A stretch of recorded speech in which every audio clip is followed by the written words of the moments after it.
വ്യക്തമാണ് സാർ. ശ്രീ നേമം ഷജീർ, പ്രായോഗികമായ നിരവധി പ്രശ്നങ്ങളുണ്ട്. അവിടെ ചിലതൊക്കെ സാർ ഇവിടെ ചൂണ്ടിക്കാണിച്ചു.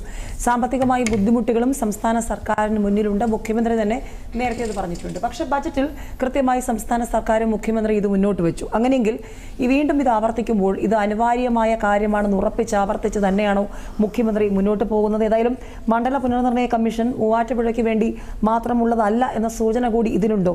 ഇതിൽ നിന്നും എന്തൊക്കെയാണ് നമ്മൾ മനസ്സിലാക്കേണ്ടത്? നമുക്കറിയാം മുഖ്യമന്ത്രിയുടെ പ്രസ്താവന നമുക്കറിയാം കഴിഞ്ഞ ദിവസം മൂവാറ്റുപുഴയിൽ നടന്ന പരിപാടിയുമായി ബന്ധപ്പെട്ടാണ് ആ പ്രസ്താവന നടത്തിയത്. അവിടെ വളരെ കൃത്യമായി മുഖ്യമന്ത്രി പറയുന്നു, മൂവാറ്റുപുഴ നേരിട്ട അവഗണന, വികസനത്തിൻ്റെ നേരിട്ട ആ കാര്യത്തിൽ അവർ ഒറ്റപ്പെടുകയും പ്രതികാര ബുദ്ധിയോടുകൂടി സർക്കാർ നടപടികൾ സ്വീകരിച്ചു എന്ന് ആമുഖമായി അദ്ദേഹം പറഞ്ഞു. ഇവിടെ ഈ പ്രശ്നം എന്താണ്, നമുക്ക് ഈ ഭരണമെന്ന് പറയുന്നത് ഇപ്പം സർക്കാരാണെങ്കിലും ഗവൺമെൻറ് അവരുടെ ഏറ്റവും പ്രധാനമായ ഉത്തരവാദിത്വം എന്ന് പറയുന്നത് ജനങ്ങൾക്ക് സേവനം കൊടുക്കുക എന്നുള്ളതാണ്. അപ്പോൾ സേവനം കൊടുക്കുന്നതിൽ ഒരു കൂട്ടം ആളുകൾക്ക് സേവനം വളരെ വേഗത്തിൽ കിട്ടുകയും വളരെ ഫീസിബിളായി കിട്ടുകയും ഒരു കൂട്ടം ആളുകൾക്ക് കിട്ടാതിരിക്കുകയും ചെയ്യുന്ന ഒരു അന്തരം അത് വല്ലാത്ത രീതിയിൽ ബാധിക്കുമെന്നുള്ളതിൽ ഒരു തർക്കവുമില്ല. അതാണ് പല സ്ഥലത്തുമുള്ള ആളുകൾ, റിമോട്ടായിട്ട് നിൽക്കുന്ന ആളുകൾ, യാത്രാ സൗകര്യം കിട്ടാത്ത ആളുകൾ, ഇതുപോലെ സേവനം കിട്ടാത്ത ആളുകൾ, അവർക്ക് ജില്ല വേണമെന്ന് പറയുന്ന അവകാശവാദവുമായി മുമ്പോട്ട് വരുന്നത്. അപ്പോൾ നമുക്കിതിൽ പൊളിറ്റിക്സ് ചേർക്കേണ്ട ഒരു കാര്യവുമില്ല. അപ്പം ജില്ലാ വിഭജനം അനിവാര്യമാണോ വേണയോ എന്നുള്ള ഒരു കോമൺ ആയിട്ടുള്ളൊരു ചർച്ച, ഒരു പഠനം നടത്തുന്നതിൽ ഒരു തെറ്റുമില്ല. ഒരു സർക്കാർ, ഉത്തരവാദിത്തപ്പെട്ട ഒരു സർക്കാർ എന്ന രീതിയിൽ ജനങ്ങളെ കേൾക്കാൻ തയ്യാറാകുന്ന ഒരു സർക്കാരിൻ്റെ ഉത്തരവാദിത്തം എന്ന് പറയുമ്പോൾ, അവരുടെ ആശങ്കകൾ പറയുമ്പോൾ, ഇപ്പം ജില്ല വിഭജിക്കുന്ന അടക്കമുള്ള ആവശ്യങ്ങൾ ഉന്നയിക്കുമ്പോൾ അതിനെക്കുറിച്ച് ഒരു പഠനം നടത്തി കൃത്യമായ റിപ്പോർട്ട് തയ്യാറാക്കി അത് ഗുണകമാണോ ഇല്ലയോ എന്ന് നടത്തുന്നതിലൊന്നും ഒരു തെറ്റുമില്ല. ഇപ്പോൾ ഇവിടെ നോക്കുക, ഇപ്പോൾ വ്യക്തിപരമായി ഇപ്പം പൊളിറ്റിക്കലി UDFൻ്റെ ഒരു നിലപാട് വളരെ വ്യക്തമായി വന്നിട്ടില്ല. എങ്കിലും വ്യക്തിപരമായി ഞാൻ പറയുന്നത്, ഈ വിഭജനം വരുന്നത് കൊണ്ട് അങ്ങനെ ജനങ്ങൾക്ക് ദോഷമാകുന്നൊന്നും ഉണ്ടാകുന്നില്ല. കാരണം ഇതിൽ നമുക്ക് കൂടുതൽ താഴെത്തട്ടിൽ അല്ലെങ്കിൽ ആഴത്തിൽ ചിന്തിച്ചാൽ നിരവധിയായിട്ടുള്ള ഗുണങ്ങളുണ്ട്.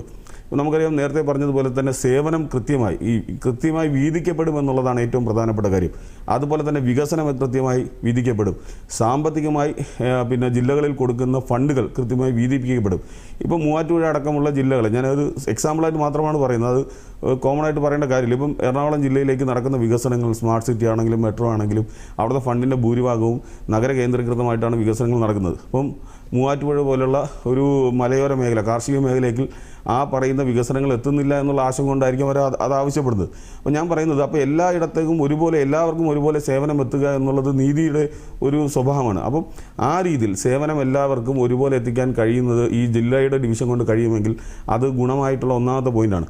രണ്ട്, ഈ നമുക്കറിയാം വലിയൊരു ജില്ലയാകുമ്പോൾ അതിനകത്തുള്ള ഒരു ഓഡിറ്റിങ്ങും, ഇപ്പം ഉദാഹരണം അഴിമതി നടക്കാനുള്ള സാധ്യത അതൊക്കെ വളരെ വലുതാണ്. അപ്പോൾ ജില്ല ഡിവൈഡ് ചെയ്ത് ഒരു മാക്രോയിൽ നിന്ന് മൈക്രോ ഒരു ഡീസെൻട്രലൈസേഷൻ, ഒരു ഭരണപരമായിട്ടുള്ള വികേന്ദ്രീകരണത്തിലേക്ക് പോകുമ്പോഴുള്ള രണ്ടാമത്തെ ഏറ്റവും പ്രധാനപ്പെട്ട ഗുണമെന്ന് പറയുന്നത് അഴിമതിയെ വളരെ കാര്യക്ഷമമായി തടയാൻ കഴിയും. ഇപ്പോൾ പെൻഷൻ തട്ടിപ്പ് നടക്കുന്നുണ്ട്, അതുപോലെ തന്നെ റേഷൻ കൃത്രിമം നടക്കുന്നുണ്ട്.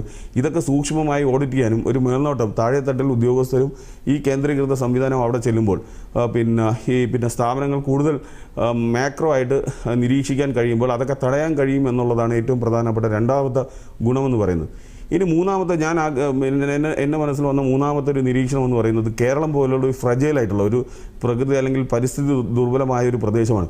ഈ പ്രളയത്തേക്ക് നമ്മൾ തടയുന്നത് വളരെ ക്വിക്കായിട്ടുള്ള റെസ്പോൺസ് കൊണ്ടാണ് നമുക്ക് തടയാൻ കഴിയുന്നത്. ഇപ്പം എറണാകുളം സംബന്ധിച്ചിടത്തോളം നഗരത്തിലേക്ക് വെള്ളപ്പൊക്കമാണ് സാധാരണയായി അവിടെ ഉണ്ടാകുന്നതെങ്കിൽ മൂവാറ്റുപുഴ പോലുള്ള പ്രദേശത്ത് ഈ മണ്ണിടിച്ചിലും അതുപോലുള്ള സംഭവങ്ങളാണ് ഉണ്ടാകുന്നത്. അപ്പോൾ എത്രയും പെട്ടെന്ന് ഈ പ്രളയം അല്ലെങ്കിൽ ഈ ദുരന്തം നടക്കുന്ന സ്ഥലത്തേക്ക് നമ്മുടെ അഡ്മിനിസ്ട്രേഷൻ ഫോഴ്സുകൾ പെട്ടെന്ന് എത്താൻ കഴിയുന്ന രീതിയിലേക്ക് മാറുമ്പോഴാണ് അതിനെ വളരെ ക്രിയാത്മകമായി നേരിടാൻ കഴിയുന്നത്. ഇപ്പോൾ അങ്ങനെ ഈ ഒരു ഡീസെൻട്രലൈസേഷനോ അല്ലെങ്കിൽ ഓഫീസിൻ്റെ വികേന്ദ്രീകരണം കൊണ്ട് നമുക്ക് ഇതുപോലുള്ള കേരളം പോലുള്ള, പ്രത്യേകിച്ച് കേരളത്തിലാണ് നമ്മൾ ഏറ്റവും കൂടുതൽ കാണുന്നത്, പ്രളയം അതുപോലുള്ള ദുരന്തങ്ങൾ നടക്കുമ്പോൾ പെട്ടെന്ന് ആക്ട് ചെയ്യണമെങ്കിൽ ഇപ്പോൾ മൂവാറ്റുപുഴ ഒരു ജില്ലയായി മാറിക്കഴിഞ്ഞാൽ അതിനകത്ത് തന്നെ ഒരു റാപ്പിഡ് ആക്ഷൻ ഫോഴ്സ് ഉണ്ടാകും. അതിനകത്ത് തന്നെ ഈ ദുരന്ത നിവാരണ സൈന്യത്തെ നമുക്ക് വികസിപ്പിക്കാൻ പറ്റും. അത് സ്വതന്ത്രമായി വളരെ പെട്ടെന്ന് ആക്ട് ചെയ്യാൻ പറ്റുന്ന രീതിയിലേക്ക് നമുക്ക് ഉപയോഗിക്കാൻ പറ്റുമെന്നുള്ള നിരവധിയായിട്ടുള്ള ഗുണങ്ങളാണ് നമുക്കിതിലുണ്ടാകുന്നത്. ഇനി നമുക്കറിയാം, അതുമാത്രമല്ല, ഇപ്പോൾ നഗര കേന്ദ്രീകൃതമായി നമ്മൾ കാണുന്നത് ആളുകളുടെ ജീവിതശൈലിയിൽ വലിയ വ്യത്യാസമുണ്ട്. ആളുകളുടെ ഈ കോൺസെൻട്രേറ്റഡ് ആയിട്ടുള്ള പോപ്പുലേഷൻ കാരണം ഇപ്പോൾ വേസ്റ്റ് മാനേജ്മെൻറ്റിൽ വലിയ പ്രശ്നങ്ങളാണ്. അപ്പം ഞാൻ പറയുന്നത്, അഡ്മിനിസ്ട്രേഷന് കൃത്യമായി ഇത് ഭരണപരമായി ഇത് മേൽനോട്ടം വഹിക്കാൻ പറ്റാത്തതുകൊണ്ടാണ് ഇതിനകത്തുള്ള ഈ വേസ്റ്റ് പ്രോബ്ലംസ് ഉണ്ടാകുന്നത്. അതിനെ കൃത്യമായി മാനേജ് ചെയ്യുക, അങ്ങനെ നിരവധിയായിട്ടുള്ള മനുഷ്യരെ നേരിട്ട് ബാധിക്കുന്ന വിഷയങ്ങളിൽ നമുക്കൊരു സൊല്യൂഷനാണ് ഈ ഒരു വലിയ ഹെക്ടിക് ടാസ്ക് അല്ലെങ്കിൽ ഒരു ഹെക്ടിക് ടാസ്ക് കൊണ്ട് ഒരു ഭരണകൂടത്തിന്. ഇപ്പോൾ അതായത് ഭരണകൂടം ചെറുതാകും തോറും അല്ലെങ്കിൽ ഭരണകൂടം വലുതായിരിക്കും, ജനങ്ങൾ ചെറുതാകുന്നു എന്നുള്ളത്, ജനങ്ങളിലേക്ക് എത്താൻ കഴിയുന്നില്ല. എന്നാൽ ഭരണകൂടം ഭരണകൂടം ചെറുതായി ജനങ്ങൾ വലുതാവുന്ന, ജനങ്ങൾക്ക് കൂടുതൽ പെട്ടെന്ന് പിന്നെ സേവനങ്ങൾ എത്തിക്കാൻ പറ്റുന്നതിൽ ഈ ജില്ലാ വിപണനം ഉപയോഗിക്കുമെന്നുള്ളതിൽ ഒരു തർക്കവുമില്ല. ഇപ്പം സാധാരണ ഇതിൽ വരുന്നൊരു തടസ്സമെന്ന് പറയുന്നത് അത് വലിയ ബാധ്യതയാണ്. 30ഓളം വരുന്ന സർക്കാരിൻ്റെ വകുപ്പുകളുടെ ആസ്ഥാന കേന്ദ്രങ്ങൾ, ഇപ്പോൾ ജില്ലാ പോലീസ് മേധാവി ആണെങ്കിലും കളക്ടറേറ്റ് ആണെങ്കിലും ആശുപത്രി ആണെങ്കിലും അങ്ങനെ ഈ കേന്ദ്രീകൃതമായിട്ടുള്ള സ്ഥാപനങ്ങൾ വരേണ്ട ഒരു ആവശ്യം വരുമ്പോൾ സർക്കാരിന് വലിയ ബാധ്യതയായി മാറുമെന്നൊക്കെയാണ് ഒരു നിരീക്ഷണം നടക്കുന്നത്. ഒരു പരിധിവരെയൊക്കെ ശരിയായിരിക്കും, പക്ഷേ അതിനെയും മറികടക്കാൻ കഴിയും. ഇപ്പോൾ ഈ ആസ്ഥാന മന്ദിരങ്ങളൊക്കെ അവിടെ വരുമ്പോൾ അവിടെ തന്നെ ഒരു റവന്യൂ, ഒരു വ്യാപാര മേഖലയായത് മാറുകയും അവിടെ തന്നെ സാമ്പത്തികമായി റൊട്ടേഷൻ നടക്കുകയും അവിടെ തന്നെ സാമ്പത്തിക ചലനം ഉണ്ടാവുകയും അവിടെ നിന്ന് തന്നെ നികുതിയുടെ രൂപത്തിൽ ഇതിനൊക്കെ ഉള്ള ഒരു വരുമാനം കണ്ടെത്താൻ കഴിയുമെന്നുള്ളതിൽ ഒരു തർക്കവുമില്ല. നമ്മളെപ്പോഴും എഫക്റ്റീവായ ഒരു ഗവൺമെൻറ് എന്ന് പറയുന്നത് ഈ സാറ് പറഞ്ഞതുപോലെ നേരിട്ട് വളരെ എളുപ്പത്തിൽ ജനങ്ങൾക്ക് സേവനം എത്തിക്കാൻ കഴിയുന്ന രീതിയിലേക്ക് മാറണമെന്നുള്ളതാണ്. അപ്പോൾ ഏത് രാഷ്ട്രവും പുരോഗതിയിലേക്ക്, ഏത് സംസ്ഥാനവും ഏത് ഭരണവും പുരോഗതിയിലേക്ക് പോകുമ്പോൾ ഏറ്റവും മൈക്രോ ആയ ആളുകളെ സഹായിക്കാൻ പറ്റുന്ന രീതിയിലേക്ക് ഈ സംവിധാനം മാറുമ്പോഴാണ് ഏറ്റവും എഫക്റ്റീവ് ആവുന്നത്. അപ്പോൾ ഞാൻ ആ രീതിയിലുള്ള ഒരു ചർച്ചയാണ് ആഗ്രഹിക്കുന്നത്. ഒരു ആരോഗ്യപരമായിട്ടുള്ള ആളുകളെ സഹായിക്കാൻ പറ്റുന്ന രീതിയിലേക്ക് ഈ വികസനം മാറുകയാണെങ്കിൽ, ഈ വിഭജനം മാറുകയാണെങ്കിൽ നല്ലത് എന്നാണ്. അതല്ല അതൊക്കെ പഠിച്ചിട്ട് അത് തെറ്റാണ്, അത് കൂടുതൽ അപകടമാണെങ്കിൽ നമുക്കത് പഠിച്ച് റിപ്പോർട്ടിൻ്റെ അടിസ്ഥാനത്തിൽ നമുക്ക് പരിഹരിക്കാവുന്നേ ഉള്ളൂ.